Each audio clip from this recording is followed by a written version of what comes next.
बच्चों, आज हम क्लास 10th के बायोलॉजी के पहले चैप्टर के अंतिम क्लास में हैं और इस अंतिम क्लास में हम ये जानेंगे जो आहार नाल की सबसे अंतिम संरचनाएं हैं उसके क्या क्या कार्य है और वो संरचनाएं कौन कौन सी है। तमाम चीजों को बारीकी से समझने का प्रयास करेंगे जिस प्रकार से अभी तक हम लोगों ने समझा है पोषण से संबंधित सभी प्रकार के प्रमुख प्रमुख तथ्यों को। इससे पहले हम लोगों ने समझा है पोषण, पोषण की विधि, परपोषण, स्वपोषण, परपोषण के प्रकार। उसके बाद हम लोगों ने जब पौधों में पोषण पढ़ा, फिर उसके बाद जंतुओं में पोषण पढ़ा। इस प्रकार से पोषण को लगभग बढ़ते गए और फिर हम लोगों ने पढ़ा मानव में पोषण। मानव में पोषण में जो सबसे महत्वपूर्ण संरचना है आहार नाल, उसको हम लोगों ने अभी तक एकदम डिटेल से पढ़ते हुए यहां तक पहुंचा है। अब हम लोग जो है आज के क्लास में पोषण चैप्टर को अंत करने वाले हैं। अंतिम क्लास है आज, एकदम बारीकी से समझिएगा क्या कह रहा है पोषण का ये अंतिम क्लास और आहार नाल का कुछ अंतिम भाग उनके कार्य को समझने वाले हैं। तो सबसे पहले हम लोगों ने क्या लिखा है तो अग्न्याशय। आप सबसे ऊपर में देख रहे हैं अग्न्याशय। अग्न्याशय एक हल्के पीले रंग की ग्रंथि है जिनसे मुख्य रूप से इंसुलिन नामक हार्मोन का स्राव होता है। इंसुलिन जैसे बोला मैंने, आपके दिमाग में कुछ ठनका होगा।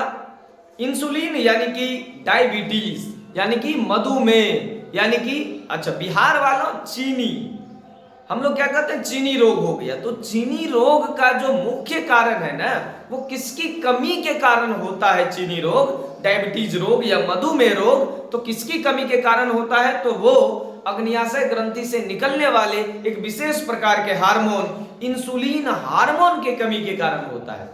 और जब इंसुलिन हार्मोन की कमी होती है तो रक्त में शर्करा की मात्रा, ग्लूकोज की मात्रा बढ़ जाती है, जिसको नॉर्मली हम लोग चीनी कहते हैं या फिर डायबिटीज कहते हैं, मधुमेह कहते हैं। और ये रोग जो है काफी घातक होता है, सभी जानते हैं। जब कोई घाव वगैरह सब भी हो जाता है तो जल्दी छूटता नहीं है और उसमें यही कारण है मुख्यतः कि रक्त में ग्लूकोज की मात्रा का बढ़ जाना और हमारे अग्न्याशय ग्रंथि द्वारा स्रावित हार्मोन इंसुलिन का कम हो जाना। तो चलिए पढ़ते हैं सबसे पहले हम लोग अग्न्याशय ग्रंथि को और अग्न्याशय ग्रंथि के बाद हम लोग बड़ी आंत की खूबसूरत तरीके से, अच्छे तरीके से, एकदम विस्तृत तरीके से व्याख्या करते हुए प्रत्येक चीज को बारीकी से समझने वाले हैं। क्या है अमाशय। अमाशय के ठीक नीचे एक हल्के पीले रंग की ग्रंथि होती है जिसे अग्न्याशय कहते हैं। अग्न्याशय एक ग्रंथि है जो अमाशय के ठीक नीचे हल्के पीले रंग की ग्रंथि है। उंगली जैसा बहुत हो गया, उंगली इतना बड़ा बहुत हो गया। यह हल्के पीले रंग की ग्रंथि है जिसे अग्न्याशय या पैनक्रियाज कहते हैं। पैनक्रियाज अंग्रेजी में नाम है, सुनिए इसको। उसके बाद अग्न्याशयी रस।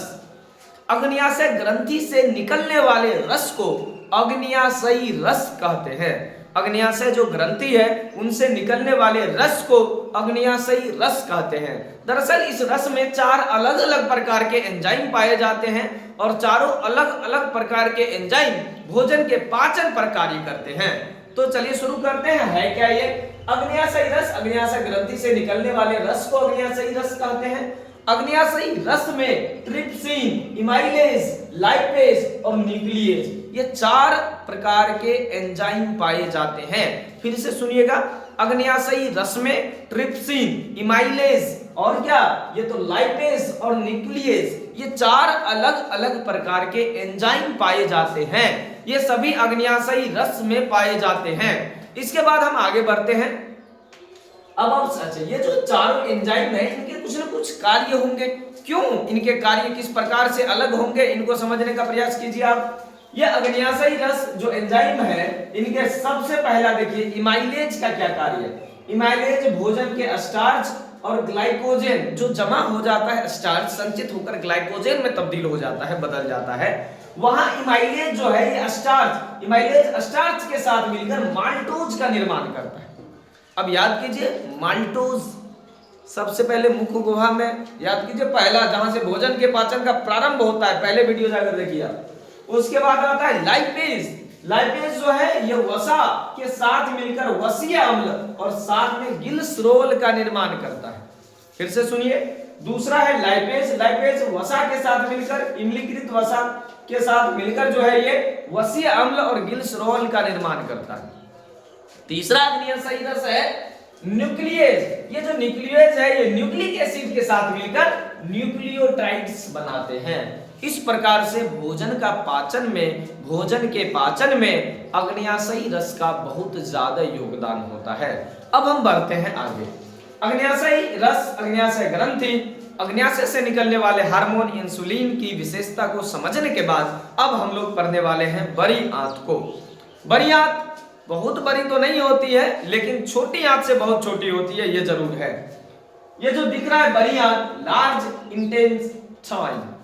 ये लार्ज इंटेस्टाइन क्या है कि अपचा भोजन छोटी आंत के इलियम से बड़ी आंत के कोलेन होते हुए, सुनिएगा, जो अपचा भोजन है छोटी आंत के सबसे अंतिम संरचना जिसका नाम है इलियम, इलियम से बड़ी आंत के कोलन होते हुए ये रेक्टम तक पहुंचता है, मलाशय तक पहुंचता है। अब इस बात को समझिए, बड़ी आंत में दो भाग होते हैं। बड़ी आंत के दो भाग कौन कौन है? तो बड़ी आंत के दो भाग है, सबसे पहला कोलन और दूसरा है मलाशय। बड़ी आंत दो भागों में खंडित रहती है, बटी हुई रहती है। एक है कोलन और दूसरा है मलाशय अर्थात रेक्टम। तो कोलन और रेक्टम जो है, मलाशय जो है, ये कोलन में तीन भागों में बटा हुआ रहता है, एक ऊपर, फिर बीच, फिर अंतिम। तो ऊपर वाले को कहते हैं ऊपरीगामी और बीच वाले को कहते हैं जो सीधा होता है अनुप्रस्थगामी, और तीसरा जो है अंतिम होता है जिसको कहते हैं अधोगामी। और अधोगामी कोलन से आगे की ओर यही रेक्टम जो बड़ी आंत का दूसरा भाग है जुड़ा हुआ रहता है। तो अधोगामी कोलन से आगे की ओर रेक्टम जुड़ा हुआ रहता है और रेक्टम बाहर की ओर मल द्वार के साथ खुलता है, जहां से आप अपने अपशिष्ट पदार्थों को शरीर से बाहर निकालते हैं। तो रेक्टम मल द्वार से जुड़कर बाहर निकल जाता है, मल द्वारा मानिए कि अपशिष्ट पदार्थ। अब यहाँ एक और चीज आती है, छोटी आंत और बड़ी आंत। छोटी आंत और बड़ी आंत की जो संरचना है उसके जगह पर एक नली पाई जाती है, बहुत पतली नली पाई जाती है जो दोनों को जोड़ती है। आप कहें तो छोटी आंत का इलियम और बड़ी आंत का जो कोलन है वो एक नली के द्वारा जुड़ी हुई रहती है। इस नली को कहते हैं सीकम। बार बार ऑब्जेक्टिव में पूछा जाने वाला ये प्रश्न है कि सीकम क्या है? तो छोटी आंत और बड़ी आंत को जोड़ने वाली नली का नाम है सीकम। छोटी आंत और बड़ी आंत को जोड़ने वाली नली का नाम है सीकम। फिर आगे बढ़ते हैं, क्या है? अब नीचे लिखा हुआ अपेंडिक्स। बार बार कई लोगों से आप सुने होंगे कि अपेंडिक्स हो गया, अपेंडिक्स हो गया, अपेंडिक्स हो गया, अपेंडिक्स हो गया। ये है क्या? इनको समझिए।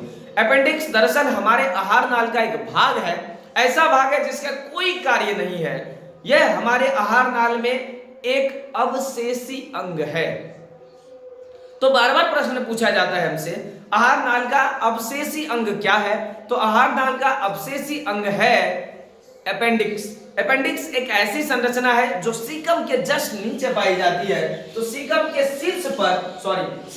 शीर्ष पर मौजूद बंद सिरा वाला अंगुली जैसी संरचना जो है अपेंडिक्स कहलाती है। जब ये बढ़ती है, जब यह इसकी मोटाई या चौड़ाई बढ़ती है तो ये बहुत ज्यादा दर्द करता है, जिसके कारण डॉक्टर एक सलाह देते हैं जब ये बढ़ता है तो इनको काट के निकलवा दीजिए, यानी नॉर्मली अपेंडिक्स का ऑपरेशन किया जाता है जब ये बढ़ जाता है इनका साइज किसी कारण बस। बाकी आहार नाल में इसका कोई काम नहीं है, इसीलिए आहार नाल का यह अवशेषी अंग है जिसका कोई कार्य नहीं है आहार नाल में, अपेंडिक्स का। फिर आगे बढ़ते हैं, अपेंडिक्स का आहार नाल में कोई काम नहीं है, अतः इसे कारण अपेंडिक्स को जो है अवशेषी अंग कहा गया है, वेस्टिजियस ऑर्गन कहा गया है, जिसका कोई काम नहीं है आहार नाल में। इस प्रकार हम लोगों ने आज क्लास 10th के बायोलॉजी का पूरा चैप्टर जो है खत्म कर चुके हैं। पहला चैप्टर जो पोषण था, पोषण में हम लोगों ने पौधों में पोषण, मानव में पोषण, पूरा जंतुओं में पोषण, आहार नाल के सभी प्रकार की व्याख्या खूब विस्तृत तरीके से अध्ययन करके पढ़ लिए। और आने वाले समय में हम दूसरे चैप्टर में जाएंगे जिसका नाम है श्वसन यानी रेस्पिरेशंस। इस तरह से हम पढ़ते हुए आगे बढ़ेंगे और धीरे धीरे ऐसे अपने किसी भी सब्जेक्ट को धीरे धीरे बारीकी से समझने पर आपको प्रत्येक सब्जेक्ट का जब नॉलेज होगा, जानकारी होगी, आप उसको रेगुलरिटी के साथ जो है रिवाइज करते रहिएगा, अध्ययन करते रहिएगा, तो आप आसानी से किसी भी सब्जेक्ट में पकड़ बना सकते हैं। कोई भी सब्जेक्ट भारी नहीं होगा।